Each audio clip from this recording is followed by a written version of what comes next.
ಒಮ್ಮೆ ಒಂದು ಹಳ್ಳಿಯಲ್ಲಿ ಕಟ್ಟುಮಸ್ತಾದ ಶ್ರಮಜೀವಿ ರೈತನಿದ್ದ.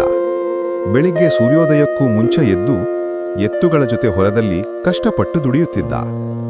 ಆದರೂ ಅವನ ಬದುಕಿನಲ್ಲಿ ಶಾಂತಿ ಇರಲಿಲ್ಲ.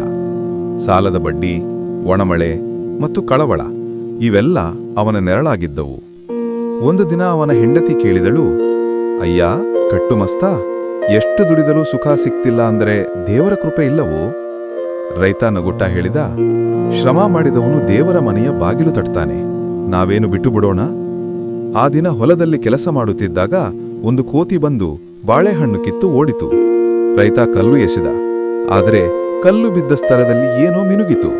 ಅವನು ಮಣ್ಣು ತೆಗೆಯುತ್ತಿದ್ದಂತೆ ಅಲ್ಲಿ ಚಿಕ್ಕ ಬಂಗಾರದ ಬೀಜ. ಅವನು ಆ ಬೀಜವನ್ನು ನೆಟ್ಟ. ಕೆಲವು ದಿನಗಳಲ್ಲಿ ಅದರಿಂದ ಬೆಳೆದ ಬಾಳೆಗಿಡ ಅಚ್ಚರಿಯ ರೀತಿಯಲ್ಲಿ ಫಲ ನೀಡಿತು. ಆ ಫಲವನ್ನು ಮಾರಾಟ ಮಾಡಿ ರೈತ ಸಾಲ ತೀರಿಸಿದ, ಮನೆ ಕಟ್ಟಿದ ಮತ್ತು ಬಡವರಿಗೆ ಸಹಾಯ ಮಾಡಿದ. ಹಳ್ಳಿಯವರು ಕೇಳಿದರು.